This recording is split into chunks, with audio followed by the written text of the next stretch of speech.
Jóvenes, muy buenas noches, ¿cómo están? Buenas noches, licenciada. Bien. Buenas noches, jóvenes. Muy bien, buenas noches. Yo creo que ya estamos todos, entonces creo que vamos a empezar de una vez la clase el día de hoy. Muy bien. Bueno, buenas noches.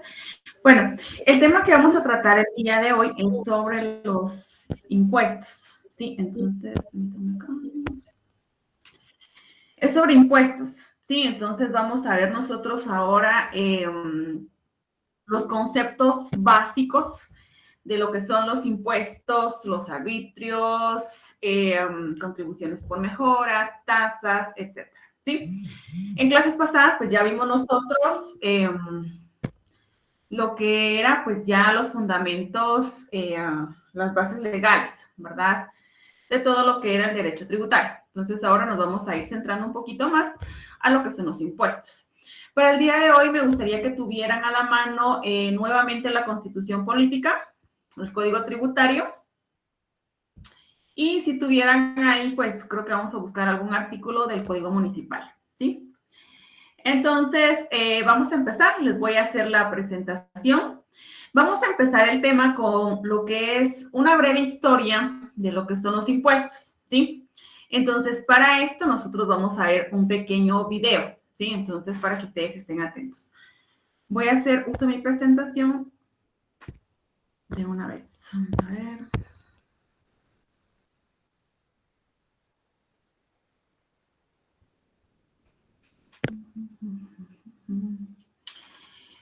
No sé si pueden ustedes ver mi pantalla, jóvenes.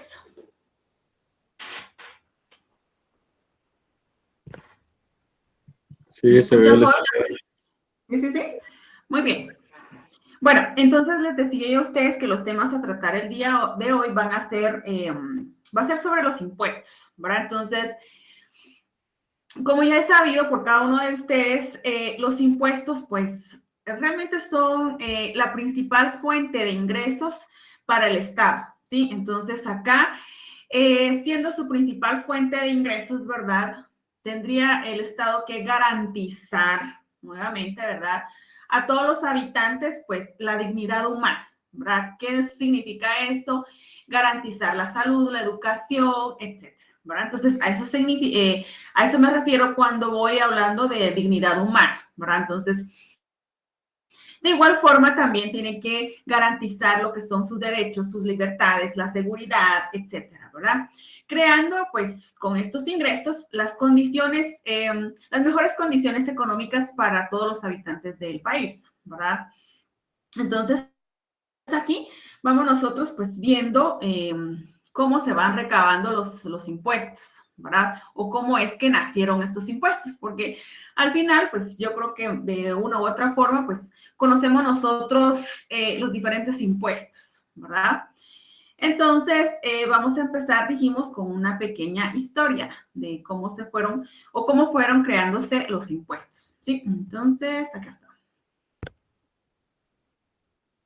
Solo denme un minuto acá y les voy a dar entrada. A través de la civilización. ¿Se escucha, jóvenes, el video? Sí, licenciada. Sí, licenciada. Muy bien, gracias.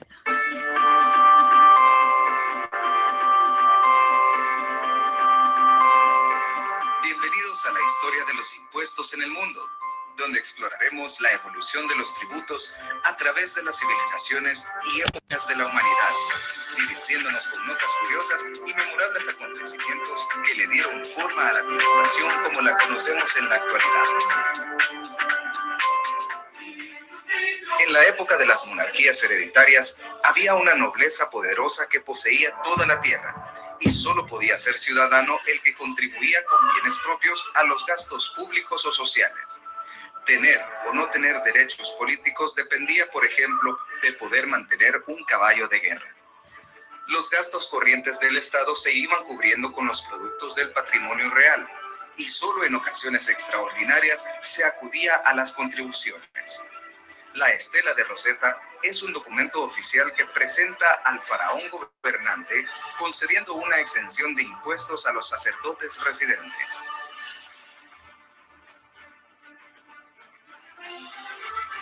En Roma, el gobierno republicano estaba constituido por 2 cónsules, que ejercían el poder civil y militar. Junto a ellos, los pretores administraban justicia y los cuestores organizaban la hacienda. En ese entonces se clasificaba a los contribuyentes según la importancia de sus patrimonios, ganados o industrias. Pero en la mayoría de los casos se imponían las cargas en cantidades iguales por cabeza. Capitación. Existía un impuesto que se repartía en proporción al valor de los bienes inmuebles. También se exigían los diezmos o décimas partes de los frutos de la tierra. En las vías romanas se cobraban portazgos, que eran derechos para entrar a las ciudades, y pontazgos, que eran derechos para poder pasar por los puentes. Se exigió un gravamen sobre las herencias entre parientes lejanos.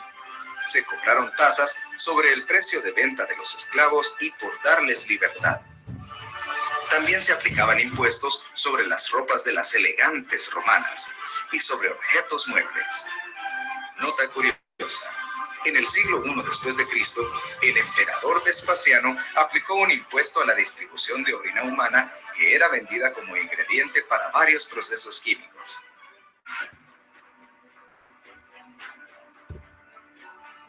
En Grecia, Pericles realizó reformas ejemplares a nivel tributario. Las tierras recién conquistadas se repartían entre los campesinos asalariados y se dictan disposiciones para remediar la pobreza de amplios sectores de la población. El tesoro público no se empleó solo para fines militares, sino también para construir edificios públicos como el Partenón. Así los impuestos funcionaban como una especie de bolsa común para distribuir bienes entre el pueblo. Además, Pericles decretó que ningún ciudadano debía pasar hambre o miseria, y el Estado pagaba médicos y profesores. Se asignó un sueldo a los que ejercían funciones públicas.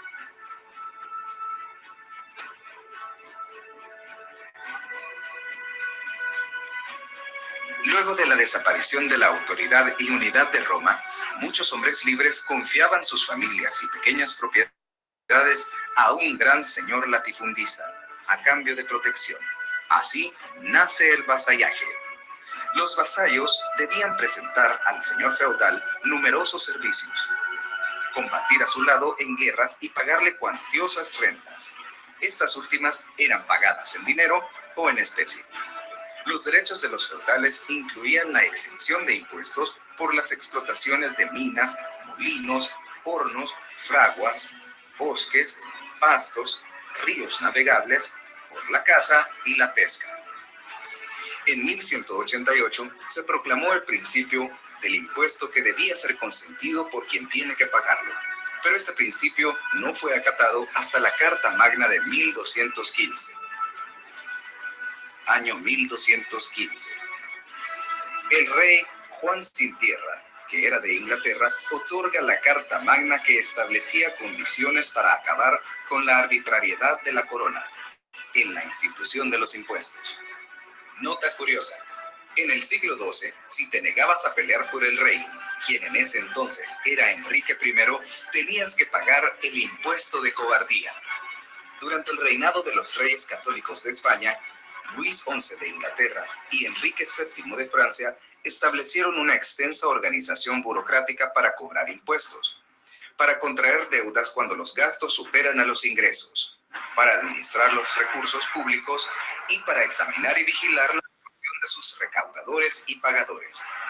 Se implanta el impuesto del papel sellado, que grababa todos los documentos oficiales. De él será heredero el impuesto de timbre del Estado. Y aún hoy en día perduran figuras tributarias muy semejantes, como el IVA. Se prohíbe la fabricación y la venta de la sal, el plomo y el tabaco por los particulares, y se constituyen los correspondientes monopolios fiscales con las consiguientes rentas para la hacienda pública. Entre estas rentas, llamadas estancadas, está la de la lotería. En los reinos cristianos se cobraban impuestos en razón de las necesidades que el rey tuviera. hacer una guerra, construir un puente, etc. Por tanto, las haciendas eran perentorias, es decir, el impuesto venía a estamento de presupuesto. Año 1492. Al final de la ocupación musulmana había impuestos sobre la cosecha, sobre transacciones económicas, sobre derechos de paso, rebaños, tierras. Hubo dos impuestos, los derechos de aduana al mineral. En Inglaterra,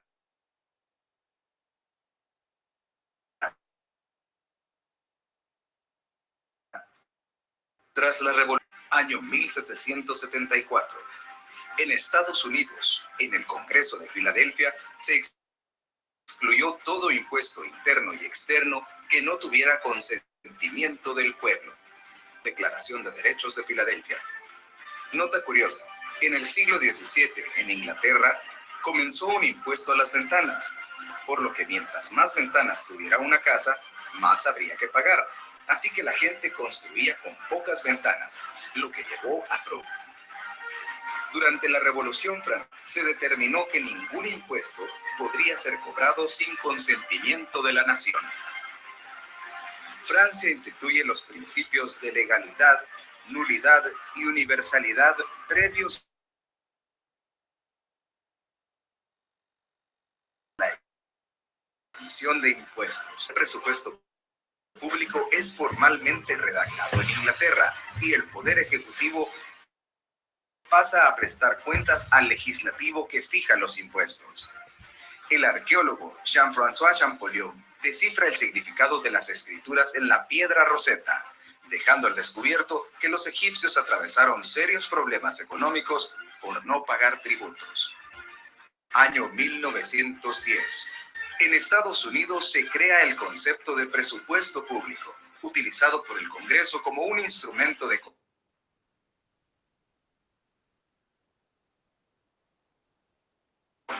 y de administración para el presidente y una base para el funcionamiento de los departamentos y órganos del gobierno. Año 1949.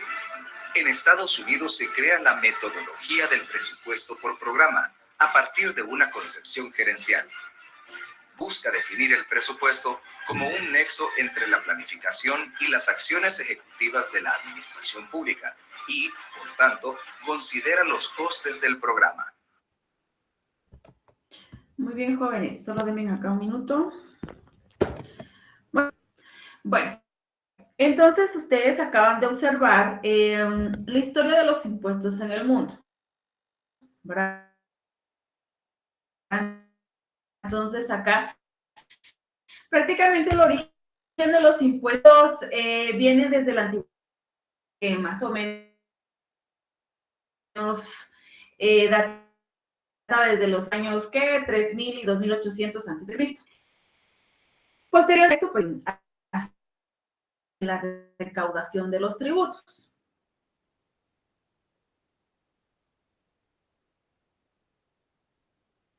Bueno, y muy voluminoso, por supuesto, ¿verdad? Entonces, ya acá, el pago de los impuestos, pues ya era algo muy circunstancial, ¿verdad? Para cubrir algunos gastos estatales, como es hoy en día, ¿verdad? Que sirve para eso, ¿verdad? Para cubrir los gastos del Estado.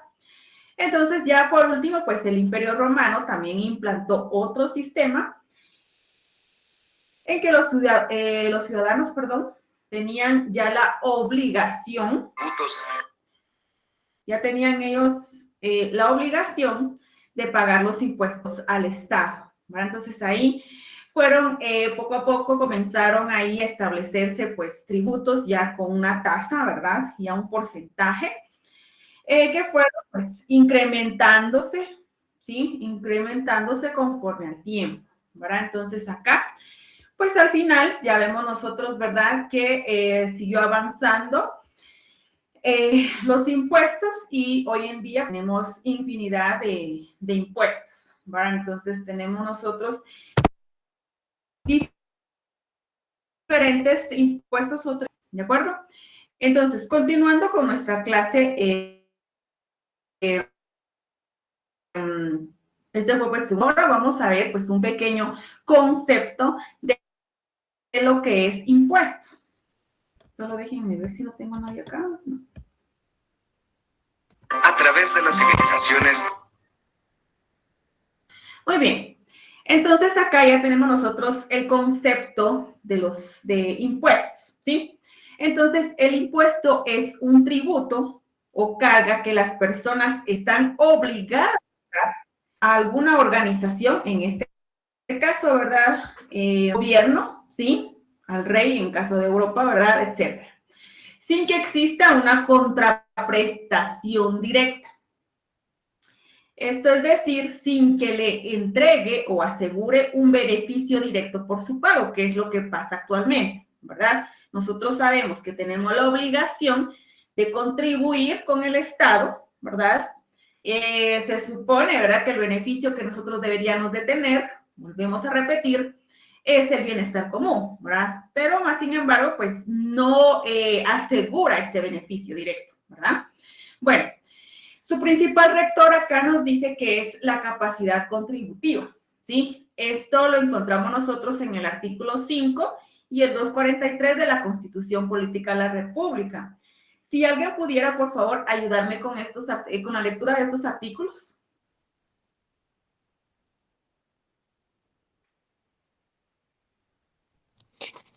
Artículo 5. Libertad de acción. Toda persona tiene derecho a hacer lo que la ley no prohíbe. No está obligada a acatar órdenes que no estén basadas en la ley y emitidas conforme a ella. Tampoco podrá ser perseguida ni molestada por sus opiniones o por actos que no impliquen infracción a la misma.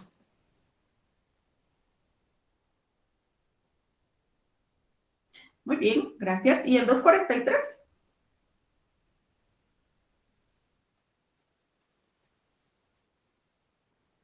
Jóvenes, pregunto, ¿a mí se me corta la señal o es a ustedes, no sé, ¿se escucha bien?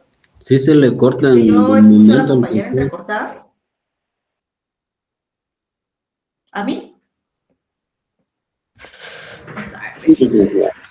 Nada, usted. Sí, usted.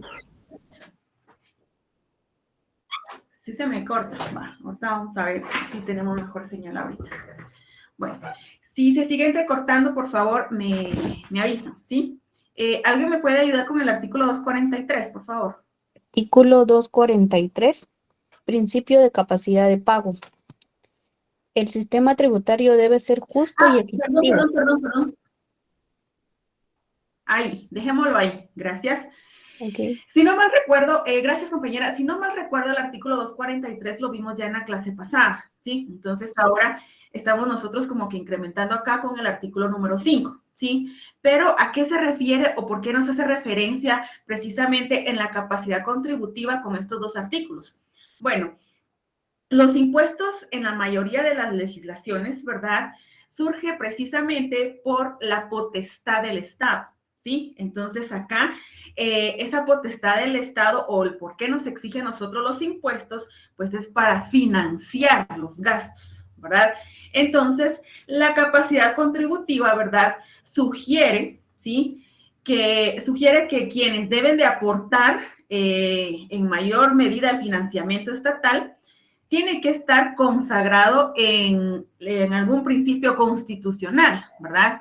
Que en este caso, pues en el caso de todos los países y en el caso nuestro, ¿verdad?, está consagrado en la Constitución Política de la República. Es por eso que nos hace referencia a nosotros en el artículo 243, ¿verdad?, donde ya sugiere prácticamente el principio de capacidad de pago, y el artículo 5, que es la libertad de acción, ¿verdad? O sea, el Estado está actuando conforme lo que la ley establece, ¿sí? El Estado nos exige a nosotros el pago de nuestros tributos porque está por mandato constitucional, ¿sí? A eso es a lo que se refiere la capacidad contributiva, ¿de acuerdo? Muy bien, continuando entonces con nuestra clase, tenemos ahora lo que es el gasto tributario, ¿sí? Bueno, el gasto tributario es la recaudación que el fisco deja de percibir, ¿sí? Deja de percibir en virtud de la aplicación, ¿verdad?, de concesiones o existen regímenes especiales, ¿verdad?, que pueden reprimir este pago, ¿verdad?, donde el Estado prácticamente lo deja de percibir, ¿verdad? Entonces acá, pues, nos da como que diferentes puntos de vista, ¿verdad? Donde se da, donde el Estado deja de percibir estos ingresos, ¿sí? Muy bien. Tenemos el primero que son las exenciones, ¿sí? Aquí las exenciones para nosotros pues son ingresos o transacciones que prácticamente se van a excluir, ¿sí? Se excluyen de la base imponible. Aquí yo les traigo a ustedes como un ejemplo o una referencia el decreto 10/2012 en el artículo 8, ¿sí? Si ustedes tuvieran a la mano el decreto 10/2012, pudieran ustedes observar el artículo 8. Ahí nosotros encontramos la cantidad, las diferentes exenciones que nosotros podemos optar, ¿verdad? Alguien así de forma resumida, ¿me puede decir una de las exenciones que tenemos en el artículo 8?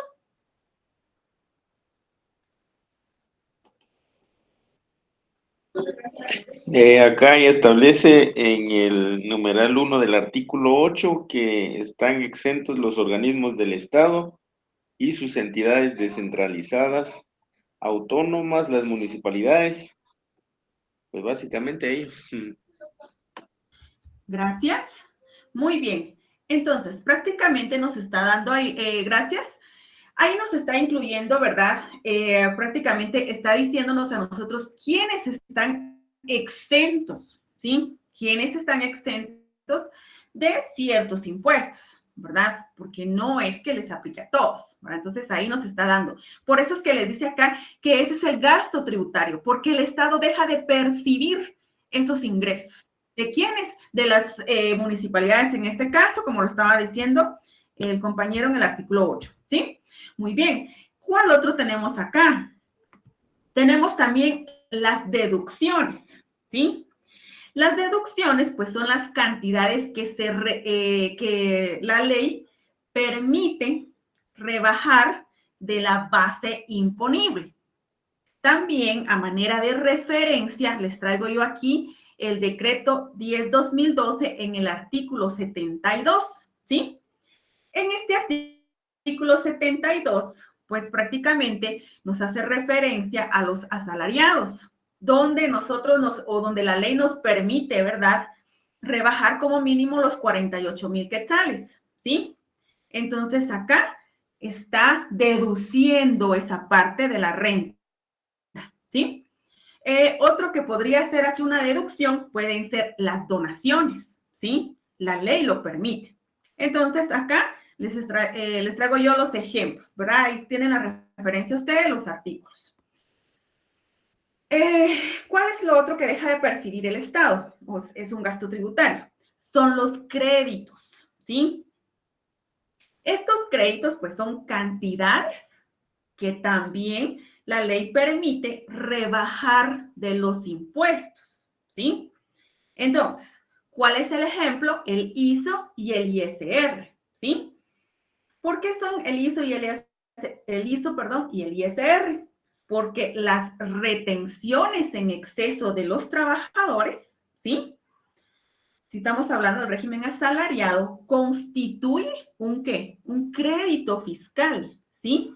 Nos constituye a nosotros un crédito fiscal que nos va a servir, ¿verdad?, para el siguiente ejercicio, ¿sí? Puede ser otro ejemplo el ISO y el ISR, perdón, porque ambos impuestos pueden acreditar, ¿sí?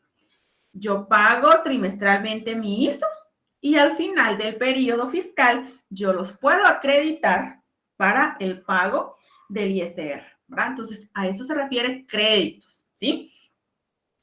El otro que tenemos es las tasas reducidas, ¿sí? Acá en las tasas reducidas, pues son alícuotas de impuestos inferiores a la aplicación general. Por eso es que en el ejemplo aquí les traigo yo los pequeños contribuyentes y el IVA del régimen general, ¿sí? ¿Cuál es la tasa reducida? El IVA de pequeños contribuyentes, ya que a ellos únicamente se les va a reconocer el 5%, mientras que en el régimen general tenemos nosotros el 12%, ¿sí? Entonces, a eso se refiere tasas reducidas. Y por último, tenemos nosotros acá los diferimientos, ¿sí? Aquí los diferimientos es la postergación en el pago de los impuestos, ¿sí? Muy bien, entonces estos cinco puntos de vista, ¿verdad? Podríamos decir los 5 puntos de vista técnicos contribuyen a lo que es un gasto tributario, ¿sí? Es la rebaja o lo que el Estado deja de percibir, ¿verdad? Entonces, acá el régimen de gasto tributario, pues en Guatemala está dirigido, ya lo habíamos dicho, ¿verdad?, a fortalecer determinados sectores, determinadas actividades, determinadas regiones, o para poder venir y fortalecer diferentes agentes de la economía, ¿sí? Los propósitos, ¿verdad? De establecer diferentes impuestos, pues pueden acudir a diferentes causas, ¿sí? Diferentes causas que al final, ¿verdad?, conllevan a vivir en sociedad, ¿sí? Nos conlleva a pagar el monto, nos conlleva a nosotros a pagar en tiempo, ¿sí? Si nosotros pagamos el monto que se nos indica, lo pagamos oportunamente, contribuimos eficazmente a los gastos del Estado, pues se supone que volvemos a lo mismo, ¿verdad? ¿Qué nos tendría que dar el Estado a nosotros? Pues buenos servicios públicos, mejorar los servicios, darnos mejores funcionamientos, etcétera, ¿verdad? Entonces acá nosotros generalmente, ¿verdad? Ponemos de excusa, ¿verdad? Porque yo creo que hasta a mí yo lo he hecho, ¿verdad? Nosotros argumentamos, bueno, no hay buena educación, no hay buena salud, un transporte, servicio de transporte deficiente, entonces, ¿para qué voy a contribuir? ¿Sí? ¿Qué sentido tiene de que yo contribuya cuando el Estado tampoco me responde? ¿Verdad? Vamos a lo que decíamos anteriormente. Es un derecho constitucional, ¿sí? Si está constitucionalmente, tenemos un artículo que me dice, mire, usted está obligado a contribuir a los gastos del Estado, yo no puedo evadir esa responsabilidad, ¿sí? Entonces, tengo sí o sí que contribuir. Aunque, como dijera la canción, aunque mal nos pague, ¿verdad? Entonces, tengo que contribuir. ¿Por qué? Porque es un mandato constitucional, ¿sí? Muy bien. Entonces, estos tributos, ¿sí?, constituyen prestaciones en dinero, porque eso es lo que nosotros le damos al Estado, ¿sí? Nosotros vamos y pagamos en efectivo, ¿sí? Entonces, acá, pues ya el Estado nos exige este pago, ¿sí? Nos exige este pago y ya nosotros, pues, ya vamos nosotros viendo cómo se va dividiendo estos pagos, ¿sí? Y es por eso que ahora vamos a ver nosotros los tipos de impuestos que tenemos en Guatemala. Muy bien. Tenemos acá como que tres bases, o 2 bases creo que tenemos acá. Bueno, tipo de impuestos según su base. Tenemos impuestos indirectos y tenemos lo que son los impuestos directos, ¿sí? Los impuestos indirectos son aquellos que se van a aplicar a bienes y servicios, ¿sí? Aquí nos van a afectar directamente perdón, afectan indirectamente, como su nombre lo dice, a la persona, ¿sí? En otras palabras, va a agravar el consumo, ¿sí? No me va a afectar directamente a mí mis ingresos, ¿sí? Yo puedo tener cualquier tipo de ingresos, pero no le va a afectar a mis ingresos. Va a afectar el consumo que yo realice, ¿sí? A ver, ¿a qué impuesto me estoy refiriendo acá? Al ¿Cuál IVA. es el ejemplo más clásico? Al Exacto. IVA, licenciada. ¿Perdón? También dije el IVA. Gracias. Muy bien. Aquí prácticamente estamos nosotros hablando del IVA, ¿sí? El IVA es una parte muy fundamental de los ingresos tributarios, ¿sí? Es donde más podríamos decir que se va recabando, ¿sí? Entonces, acá nosotros un impuesto indirecto, el ejemplo o lo que más nosotros conocemos es el IVA, ¿sí? Otro impuesto que puede venir aquí a caer en indirectos es el impuesto a la distribución de cemento, ¿sí? ¿Por qué a la distribución del cemento? Bueno, la distribución de cemento en el territorio nacional lo deben pagar los fabricantes y los importadores de este producto se genera al momento de la salida del producto de la bodega de almacenamiento de los fabricantes, ¿sí? Entonces, también puede caer acá entre un impuesto indirecto, ¿sí? Entonces, podría ser esos dos ejemplos. El IVA, que sería el más común, y podría ser también acá la distribución de cemento. Creo que también aquí podría caber el del tabaco, ¿sí? Muy bien. Bueno, también otro que puede caer muy bien acá en los impuestos indirectos es el impuesto que hablábamos el otro día, que es el de la distribución de petróleo crudo y combustibles derivados del petróleo, ¿sí? Ese también puede recaer aquí en los indirectos. Muy bien. Ahora nos vamos nosotros a los impuestos directos, ¿sí? Acá son aquellos que gravan directamente, ¿sí? Directamente a la persona o a la empresa. Grava directamente la fuerza de la riqueza, la propiedad o la renta, ¿sí? Entonces acá, ¿cuál es el ejemplo de este impuesto? El impuesto sobre la renta, ¿sí? Puede ser también aquí el impuesto del ISO, ¿sí? El ISO, ¿en base a qué lo calculamos nosotros?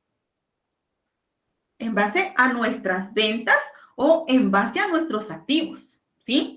Entonces está cayendo directamente o está grabando directamente a lo que es la propiedad, la persona, la empresa, la riqueza, ¿sí? Otro impuesto que puede caer aquí en los directos es el de el IUCI, ¿sí? El impuesto de herencias, legados y donaciones. También puede ser acá un impuesto directo, ¿sí? Muy bien. Continuando entonces, tenemos ahora cuáles son las ventajas y desventajas de los impuestos indirectos, ¿sí? Vamos a ir viendo.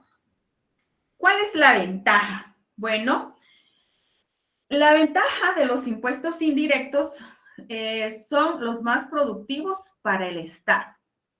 Obviamente, ¿verdad? Va agravando el consumo. Díganme ustedes, ¿quién no consume? ¿Sí? Todos consumimos.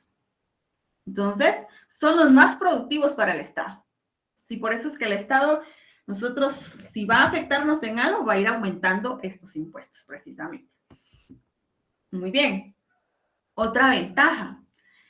Afecta a la mayoría de los ciudadanos en la medida de sus posibilidades, estableciendo una relativa uniformidad y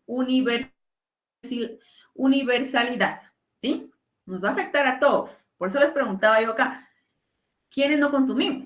Consumimos todos. Vamos a la tienda, una botella de agua pura. Vamos al mercado, compramos alguna verdura, alguna fruta, ¿sí? Vamos a un centro comercial, pagamos parqueo. Vamos, qué sé yo, en el bus, pagamos nosotros un pasaje, ¿sí? Vamos nosotros al médico, nosotros ya estamos adquiriendo un servicio. Todos consumimos, ¿sí? Muy bien. La otra ventaja dice, por su flexibilidad, permite al Estado aumentarlos sin mayor oposición del contribuyente, ¿sí?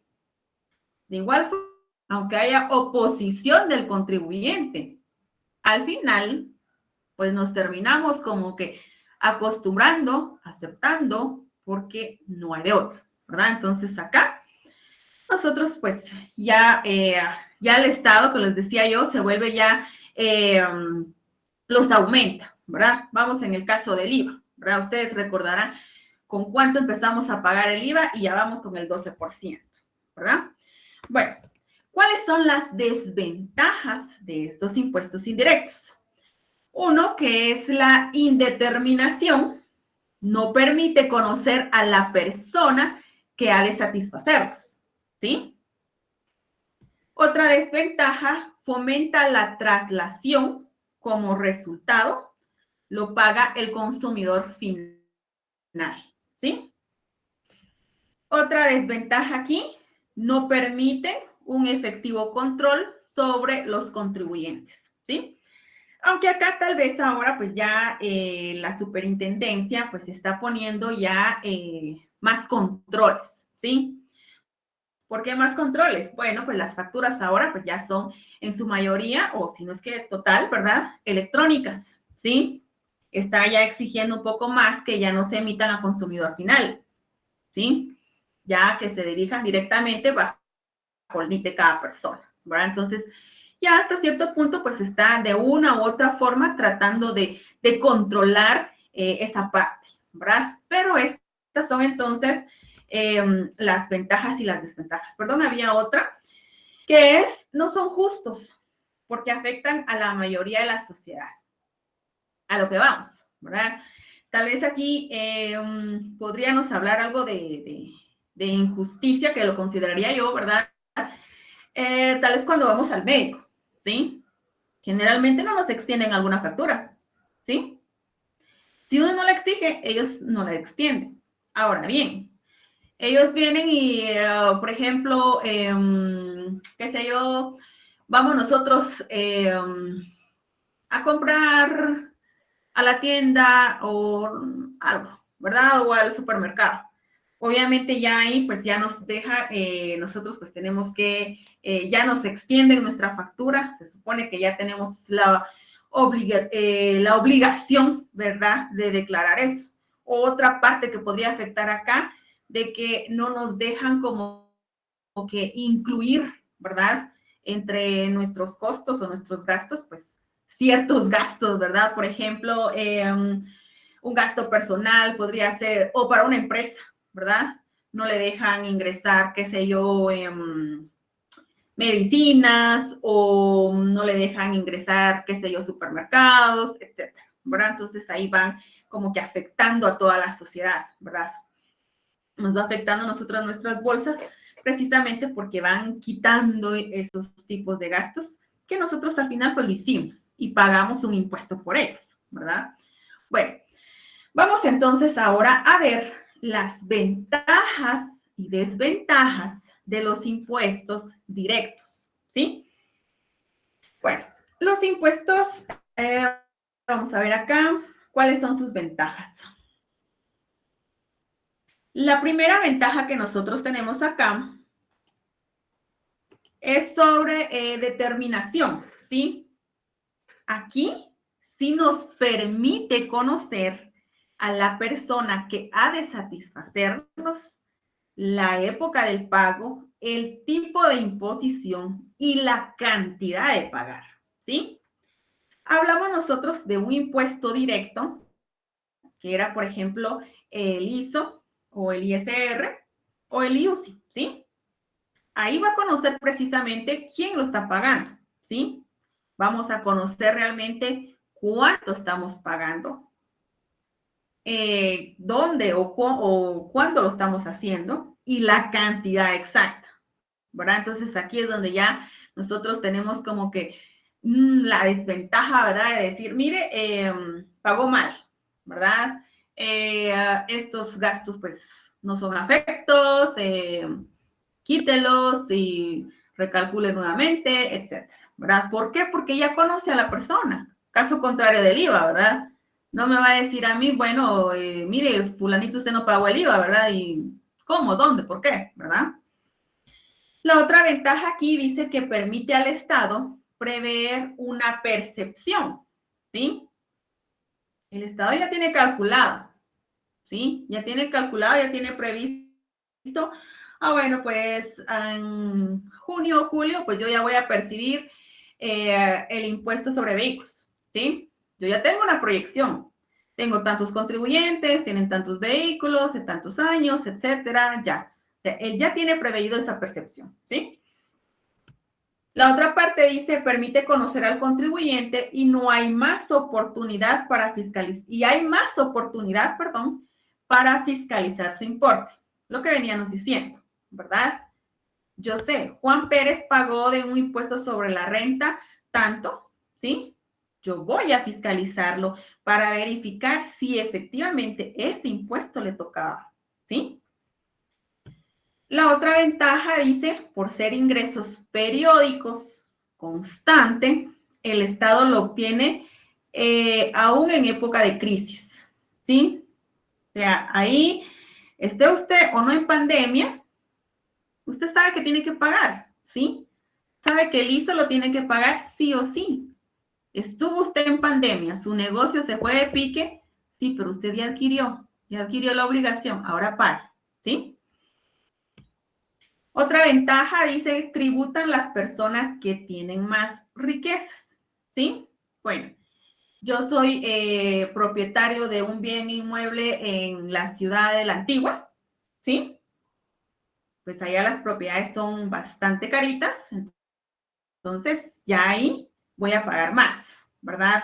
A diferencia de alguien que probablemente vive en la aldea más remota de Huehuetenango, ¿verdad? Que probablemente ni siquiera esté afecto al IUCI, ¿sí? Entonces ahí es como que van viendo, las personas van tributando las que tienen más riqueza, obviamente, ¿verdad? La otra ventaja dice que son más difíciles de trasladar, ¿sí?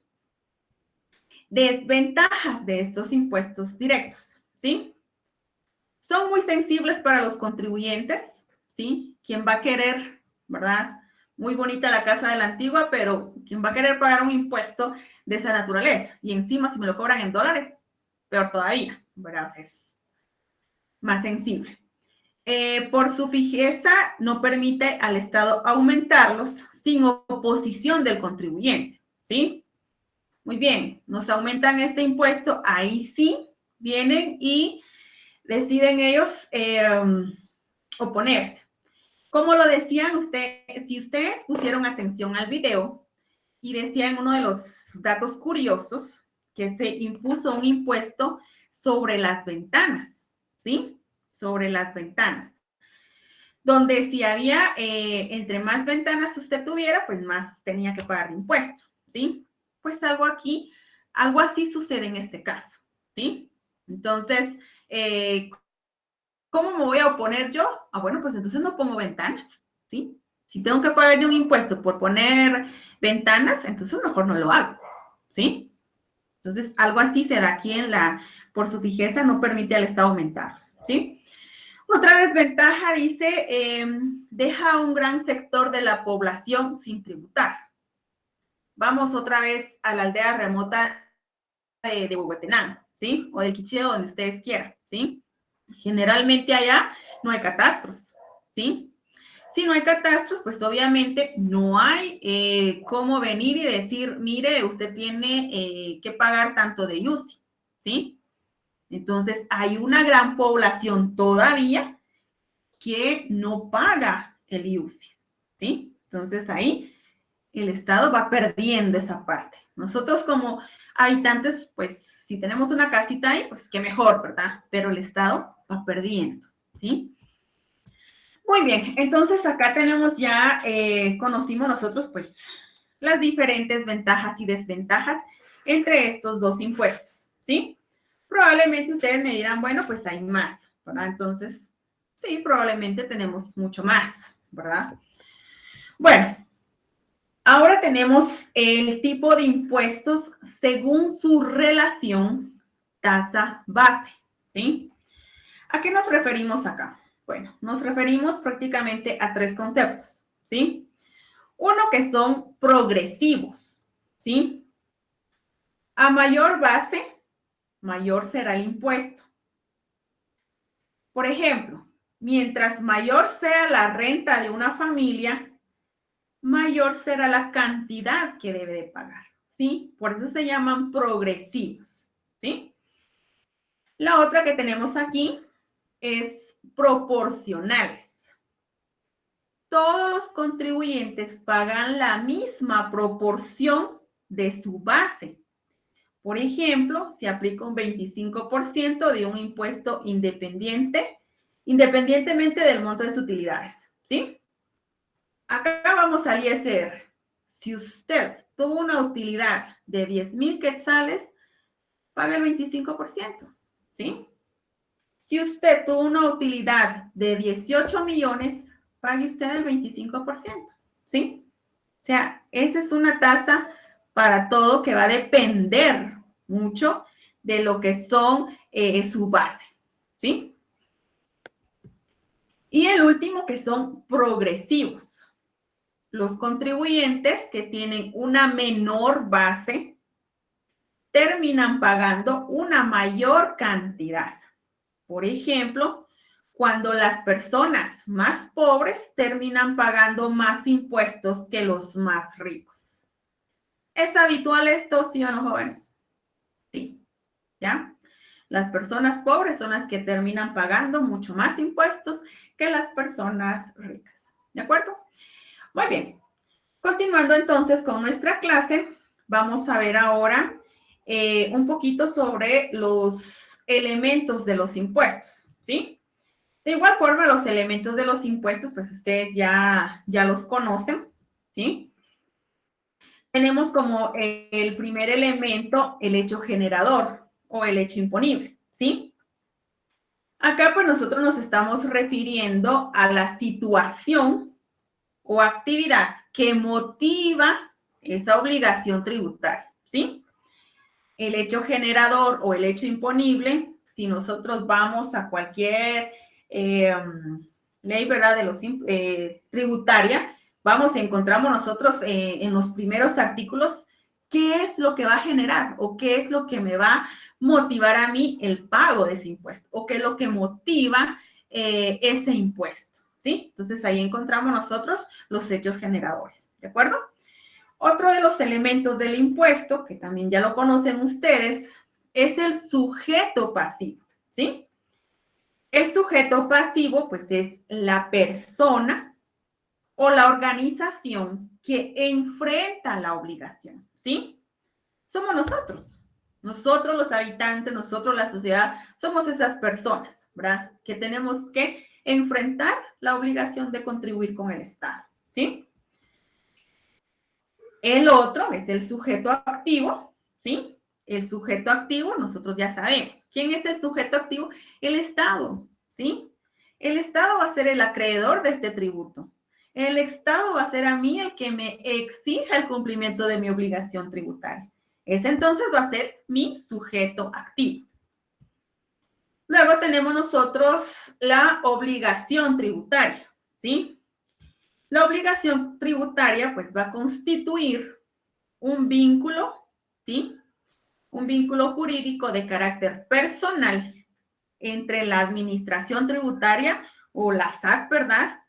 Y los entes públicos acreedores del tributo y los sujetos de ella, ¿sí? O sea, prácticamente va a ser ese vínculo entre lo que es el sujeto pasivo y el sujeto activo, ¿sí? Esa va a ser la obligación tributaria. Tenemos acá la base imponible, que es el monto sobre el que se va a aplicar ese impuesto, ¿sí? Nosotros entonces ya conocemos cuál va a ser la base imponible del IVA, del ISR, etcétera, ¿verdad? Entonces, ese monto, pues a ese monto nosotros le vamos a aplicar el impuesto, ¿sí? Y luego tenemos los otros elementos, que es ya la cuota tributaria. La cuota tributaria se refiere a la cantidad fija o el resultado de multiplicar el tipo del impuesto. Denme un segundo. Ahí estamos. Perdón, me perdí acá. La cuota tributaria, ¿sí? Cantidad fija o resultado de multiplicar el tipo impositivo por la base imponible. A eso se refiere entonces cuota tributaria. El tipo impositivo es la porción o proporción, perdón, que se aplica sobre la base imponible con el objeto de calcular el gravamen. Puede ser fija o variable. Aquí ya vamos a ir viendo nosotros un poquito sobre las tasas. Se refiere un poquito a tasas. Y luego la deuda tributaria, que es el resultado final, luego de reducir la cuota, los posibles deducciones o los incrementos con recargos, ¿verdad? Lo que debe ser pagada al sujeto activo, ¿sí? Entonces, la deuda tributaria va. Yo ya deducí cuál va a ser mi impuesto. Si tengo deducciones, pues obviamente las aplico. Si tengo que aumentar algún recargo, pues me tocará, ¿verdad? Ustedes. Y voy yo a pagárselo o a trasladarlo al sujeto activo, ¿verdad? De acuerdo a todos los procedimientos establecidos en las leyes tributarias, ¿sí? Y la carga tributaria, que ya es el porcentaje de los ingresos fiscales en relación con el Producto Interno Bruto, que es el PIB, del país en un año determinado, ¿sí? Entonces, ya conocemos nosotros estos 9 elementos de los impuestos, ¿sí? Que prácticamente es solo para venir a recordárselos a ustedes, ¿sí? Muy bien. Ahora, ¿pueden apagar su micrófono o tienen alguna duda? No, gracias. Muy bien. Ahora acá, si ustedes pudieran tener a la mano el código tributario. En el código tributario nosotros vamos a tener los diferentes tipos de impuestos, ¿sí? Entonces, acá en la parte de abajo dice código tributario, artículos del 9 al 13, ¿sí? Entonces, para que ustedes lo tengan ahí a la mano. Muy bien. Decíamos entonces que en el código tributario, pues, indican qué son los tributos, ¿sí? Creo que en el artículo 9 ya nosotros encontramos lo que es un tributo, ¿verdad? Entonces, acá, pues, también en este código nosotros encontramos ya también un concepto de lo que son los impuestos, arbitrio, contribución especial por mejoras, ¿verdad? Entonces, aquí ya tenemos nosotros cuál es el objeto, ¿verdad? ¿Cuál es el objeto de obtener, cuál es el objeto, ¿verdad? De que el Estado tenga que cumplir con, perdón, ¿cuál es el objeto de estos recursos? ¿Sí? ¿Cuáles son los fines? ¿Cuáles son los deberes del Estado? ¿Sí? Y por lo tanto, pues ya nosotros nos da la descripción, ¿verdad? De qué es lo que tenemos nosotros que cumplir, ¿verdad? Bueno, un impuesto es un tributo, ¿sí? Entonces acá no vamos a encontrar como que mucha diferencia entre lo que es un impuesto y un arbitrio, ¿sí? Dijimos entonces que el impuesto, pues, es un tributo que tiene como hecho generador, ¿sí? Una actividad estatal, ¿sí? Relacionada concretamente con el contribuyente, ¿sí? Ese es un impuesto. El arbitrio ya es un impuesto decretado, ¿sí? A favor, ya es un impuesto es un impuesto decretado por ley, ¿sí? Pero a favor de una o varias municipalidades, ¿sí? Esta puede ser como que la gran diferencia entre el impuesto y el arbitrio. El impuesto va concretamente, o sea, el hecho generador la va creando el Estado, ¿sí? Una actividad estatal, ¿sí? Que no se relaciona concretamente con el contribuyente, ¿sí?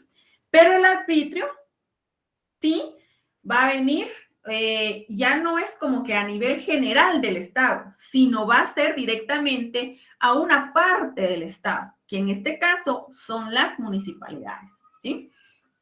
Ahora la contribución especial. De igual forma vamos a ir ampliando un poquito más estos conceptos en las siguientes láminas, ¿sí?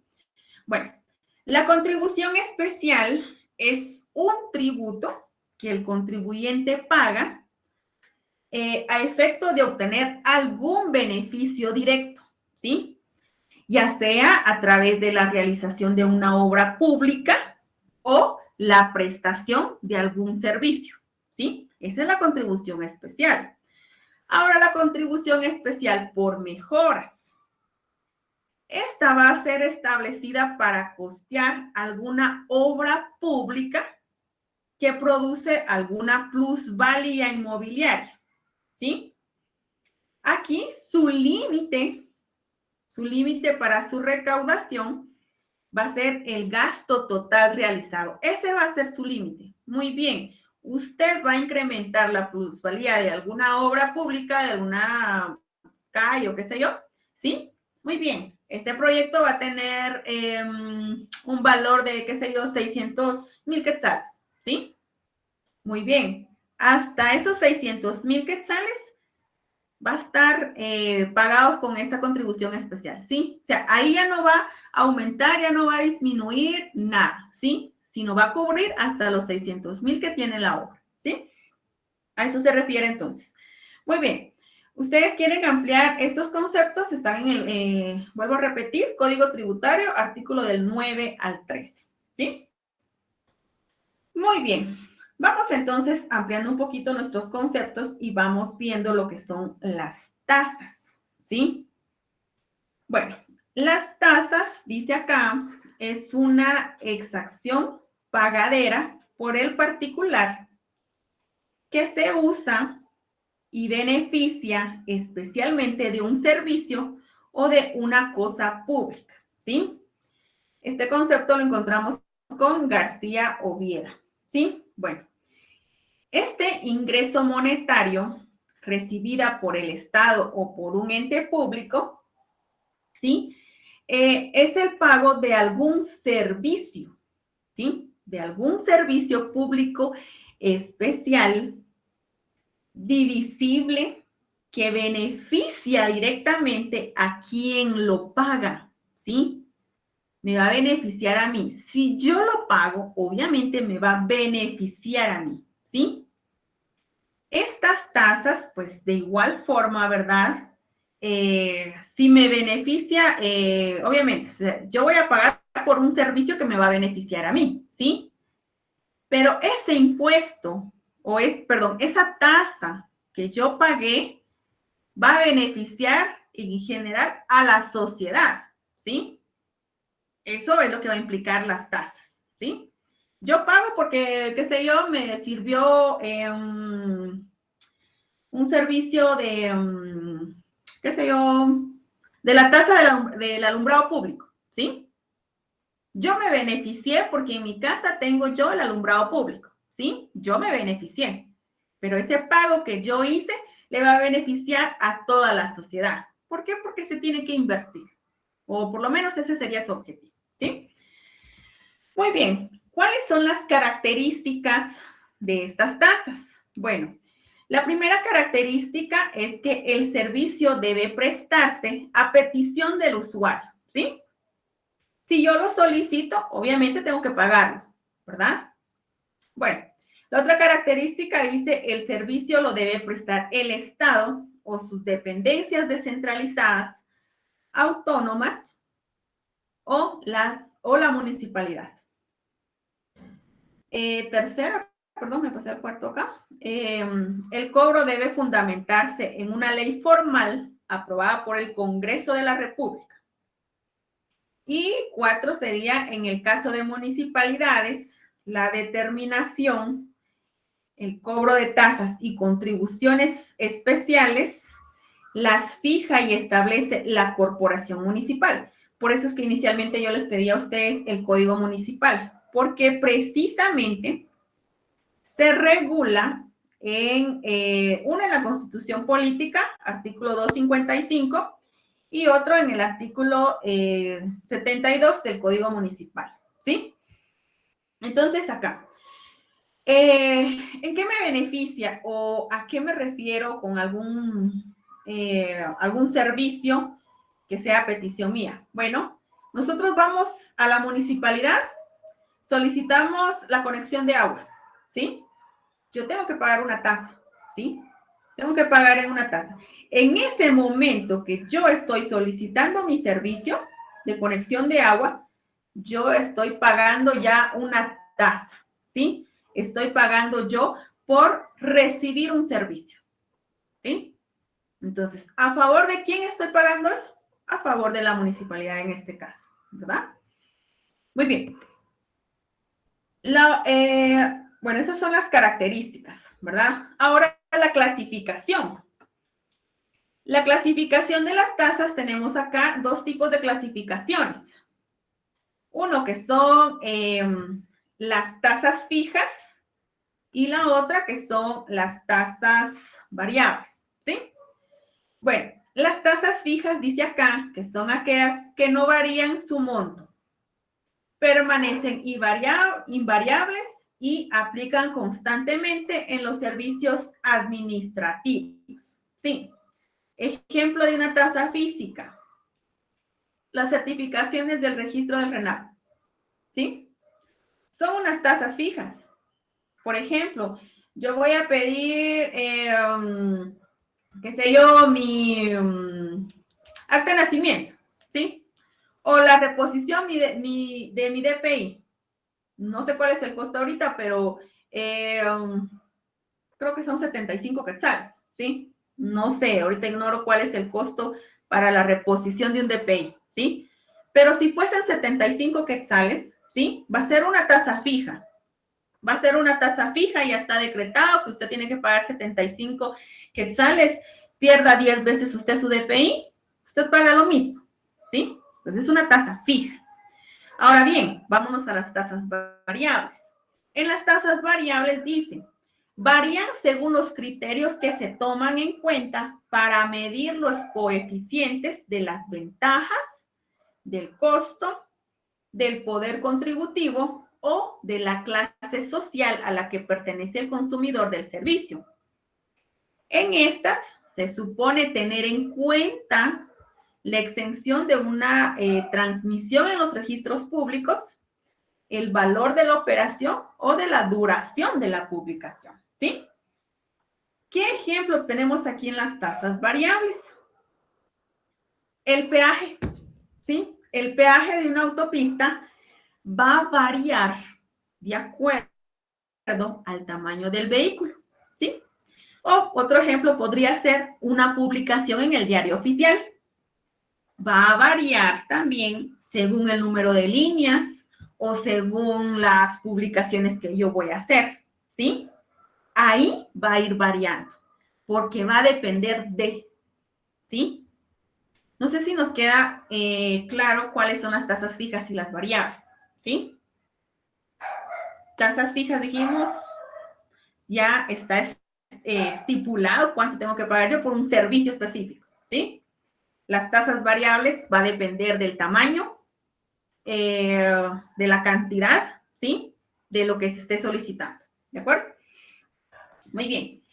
Ahora vamos un poquito a ver lo que son las contribuciones las contribuciones especiales, ¿sí?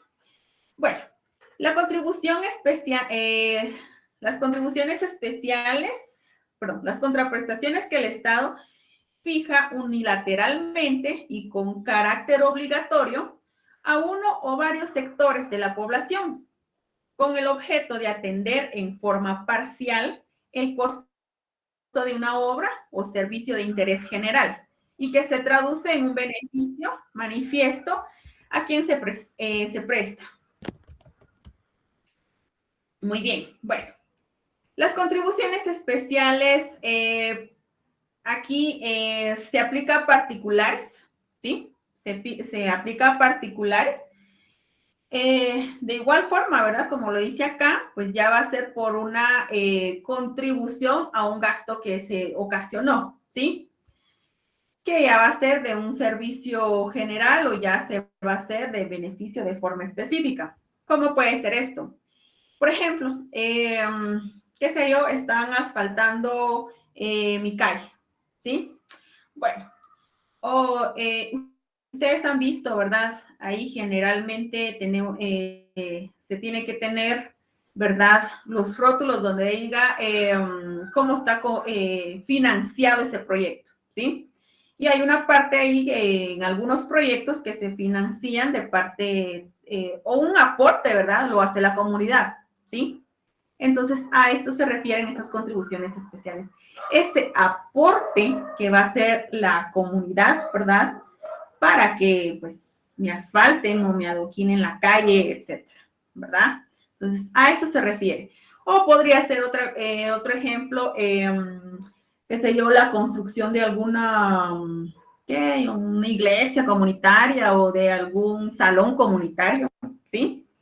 Entonces ya vienen y le dicen, mire, usted vive en tal zona, muy bien, vamos a hacer el salón comunitario, entonces, mire, se solicita el aporte de la comunidad de, qué sé yo, de 10,000 quetzales, ¿verdad? Entonces ya ellos pues se organizan y vuelven a, tienen sus 10,000 quetzales y ese es el aporte de ellos. Entonces, esa es la contribución especial, ¿sí?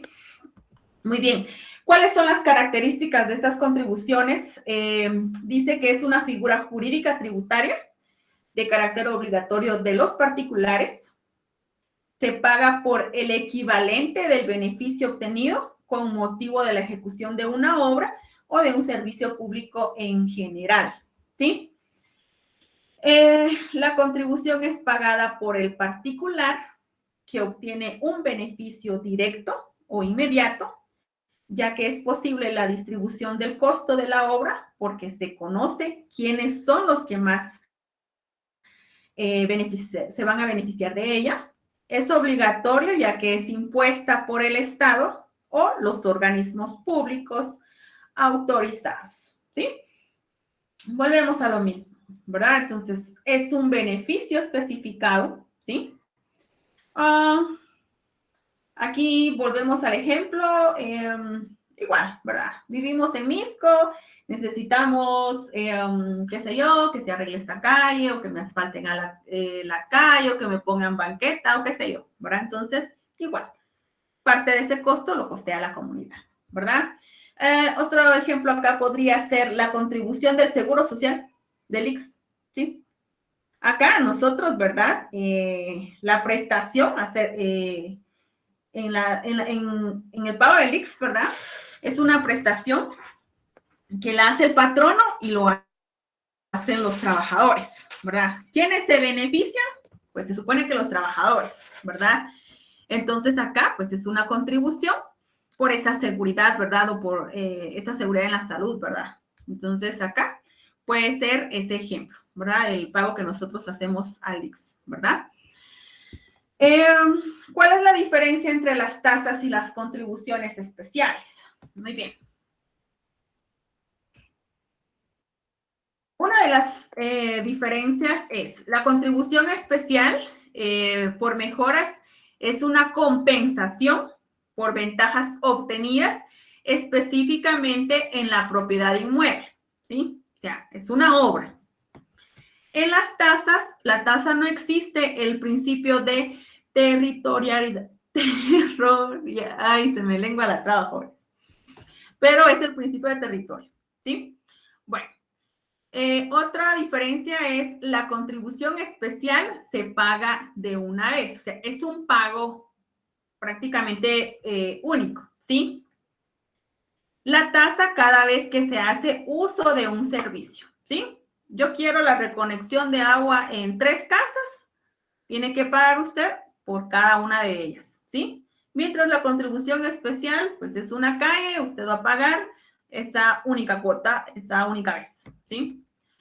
La contribución especial, el pago de la contribución es obligatoria y en las tasas, pues es voluntaria, ¿sí? Es voluntaria porque si usted quiere su servicio de agua, pues pague, ¿verdad?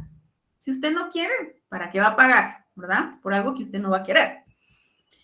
Muy bien, entonces, esa ha sido la presentación el día de hoy con relación a los impuestos y los diferentes tipos de impuestos, ¿sí? No sé si tenemos alguna duda con relación al tema para poder solventarlos en lo que les paso mi asistencia.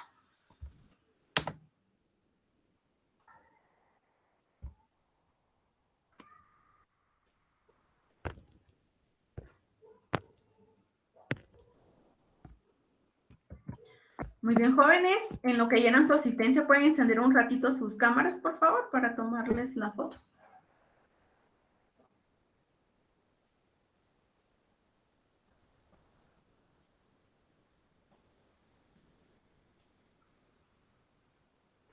Muy bien.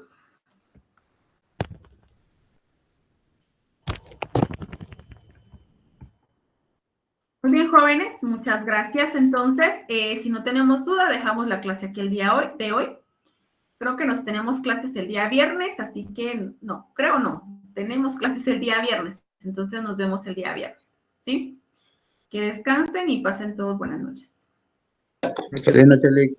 Feliz noche. Feliz noche, jóvenes. Buenas noches.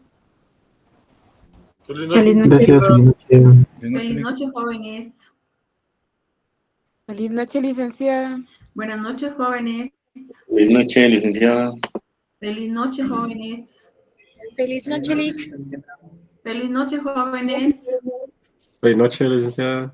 Buenas noches, jóvenes.